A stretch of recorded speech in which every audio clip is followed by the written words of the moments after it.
اسلام بڑا شائستگی کا، تہذیب کا، معتدل اور خوبصورت دین ہے۔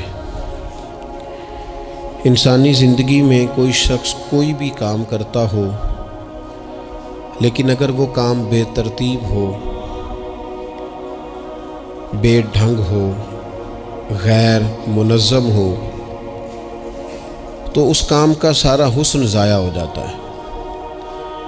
اسلام یہ چاہتا ہے کہ ہر کام ترتیب سے کیا جائے، مرتب کر کے کیا جائے، منظم انداز سے کیا جائے۔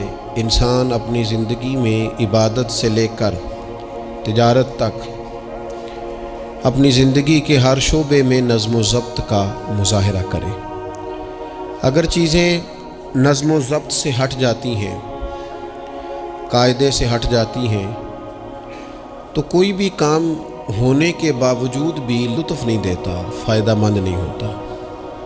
ہم یہ دیکھتے ہیں کہ مسلمانوں نے بہت ساری چیزوں کو بے ترتیب کر لیا ہے۔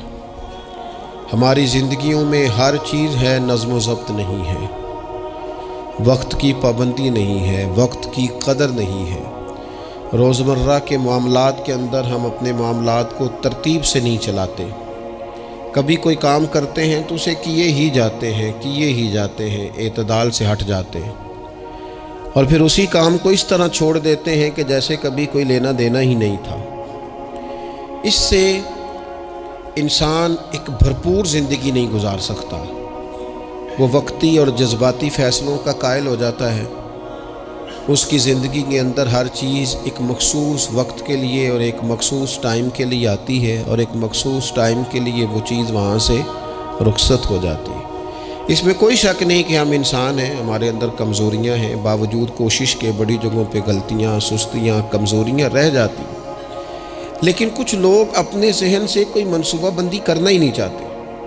ہو جائے گا، اللہ کرم کرے گا، اللہ بڑا مہربان ہے، بھئی یہ ساری باتیں ٹھیک ہیں، لیکن اسی کریم رب نے کہا ہے صبح اٹھو، اسی کریم رب نے کہا ہے کہ وقت پر نیند پوری کرو، اسی کریم رب نے کہا ہے کہ ان الصلاۃ کانت علی المؤمنین کتابا موقوتا، فرمایا بے شک نماز مسلمانوں پر مقررہ وقت پر فرض ہے۔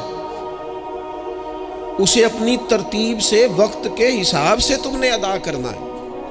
یہ نہیں ہو سکتا کہ تم کہو جی میری آنکھ 9 بجے کھلتی ہے تو میں فجر 9 بجے پڑھوں گا، اس کا ٹائم 6 بجے ہے تو تمہیں 6 بجے ہی فجر پڑھنی پڑے گی۔ اپنے مقررہ وقت پر چیزیں جب تک نہیں رہیں گی تب تک رضا الہی کا حصول بھی ممکن نہیں ہوتا۔ ہم چونکہ غیر منظم زندگی گزارتے ہیں، بے ترتیب زندگی گزارتے ہیں، تو اس لیے بہت سارے کام جو کرنے کی ہم پوزیشن میں بھی ہوتے ہیں وہ کام بھی ہم سے ہو نہیں پاتے۔ ایک تو بہت سارا مسئلہ لوگوں کا یہ ہے کہ کل کر لیں گے، انشاءاللہ ہو جائے گا، آپ دعا کریں ہو جائے گا، آپ فکر نہ کریں ہو جائے گا۔ اس کا معنی کوئی نہیں نا، اس کا مطلب کوئی نہیں۔ آپ کیا کہہ رہے ہیں؟ آپ کہیں میں نے شروع کر دیا ہے، آپ دعا کریں۔ آپ یہ کہیں کہ میں نے پوری کوششیں لگا دی ہیں، آپ اچھی امید رکھیں اللہ سے، لیکن آپ سٹارٹ ہی نہیں کر رہے اور آپ کہہ رہے ہیں دعا کریں، یہ کیسے ہوگا؟ جب تک نظم و ضبط کا، آداب کا، حدود کا، قاعدے قانون کا پورا خیال ہی نہ رکھا جائے۔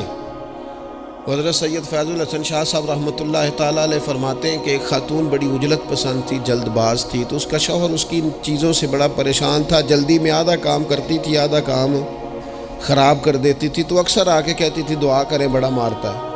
اگرچہ اس کا مارنا پھر بھی درست نہیں تھا، لیکن وہ دیہاتوں میں آپ کو پتہ ہے نا، بعض لوگ بڑی جہالت کا مظاہرہ کرتے ہیں، اس قدر زیادہ شدت کے ساتھ تکلیف دیتے ہیں کہ جو بالکل نازیبا ہو جاتی ہے۔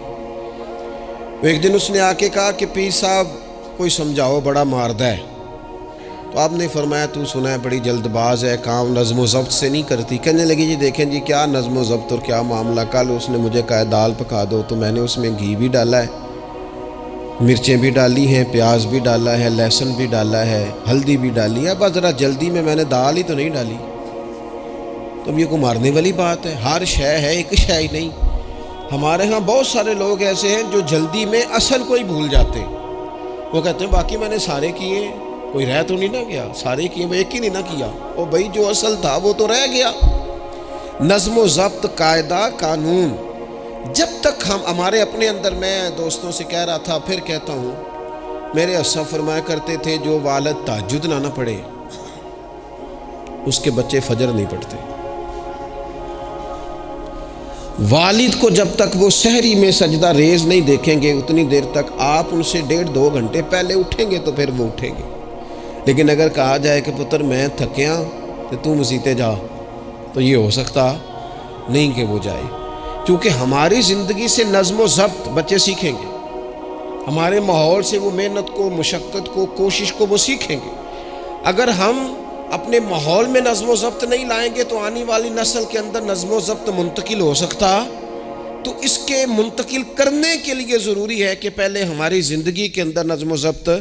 آپ دیکھیں شریعت اسلامیہ نے ہر کام کا نظم و ضبط بنایا ہے۔ نماز اللہ کی عبادت ہے نا، بستر سے اٹھ کر سیدھا مسجد میں آ کے جہاں آپ کا جی چاہے نماز پڑھنے کی اجازت نہیں ہے۔ آپ اٹھیں، آپ کا لباس پاک ہونا چاہیے، آپ نے وضو کیا ہوا ہو، آپ کو سمت قبلہ کا پتہ ہو، آپ کا منہ کعبہ شریف کی طرف ہو، جس جگہ آپ نے نماز پڑھنی ہے وہ جگہ پاک ہو، آپ کا لباس پاک ہو، وقت کا تعین ہو، نماز کے آداب آپ کو آتے ہوں، آپ بیت اللہ شریف کی طرف رخ کریں گے، کانوں تک ہاتھ اٹھائیں گے، آپ ان ہاتھوں کو منظم طریقے سے باندھیں گے، وقت پر رکوع کریں گے، رکوع میں کمر سیدھی ہونی چاہیے۔